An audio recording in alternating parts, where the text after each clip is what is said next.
பிஸ்மில்லாஹிர் ரஹ்மானிர் ரஹீம். அல்ஹம்துலில்லா வல் ஆக்கிபத்தில் முத்தகீன்.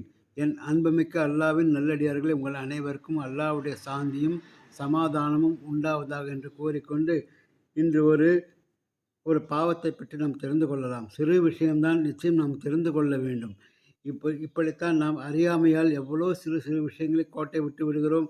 அதே சமயத்தில் நாம் முழுமையாக எந்த ஒன்றையும் நிறைவேற்றுவதில்லை.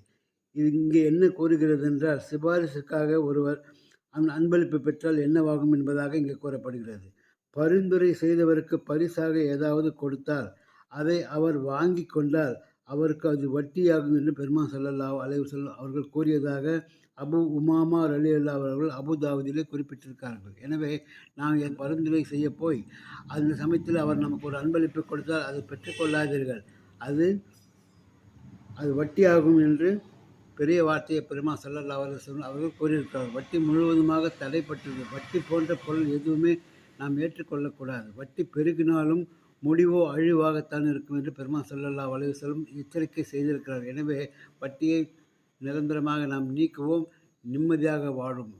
வட்டியை வாங்கி அல்லது லஞ்சம் வாங்கி நாம் சொத்து சேர்த்தால் அது நம் குடும்பத்தினரை மட்டுமல்ல, நாம் அப்படி விட்டு சென்றால் நமது பிற்கால வாரிசுகள் அதை பயன்படுத்தும் போது அதில் எந்த பலனும் இருக்காது, எந்த நன்மையும் இருக்காது. அவர்கள் ஒரு நல்ல காரியம் தர்மம் செய்தாலும் சரி, ஒரு புனித பூமிக்கு சென்றாலும் சரி, அது ஏற்றுக்கொள்ளப்படாது என்பதை நினைவில் வைத்துக்கொண்டு, அப்படிப்பட்ட ஒரு வருமானத்தை யாரும் விரும்பக்கூடாது. அந்த வருமானத்தை வைத்துக்கொண்டு நாம் நல்ல விதமாக வாழவும் முடியாது என்று கேட்டுக்கொண்டு, மேலும் ஒரு விஷயம், நாம் மறுமையிலே இறைவனை சந்திக்கும் பொழுது எவர் இவ்வாறெல்லாம் சம்பாதித்தாரோ, வட்டியாகவும் லஞ்சமாகவும் சம்பாதித்தாரோ அதற்கு அவருக்கு கேள்வி கணக்கு உண்டு.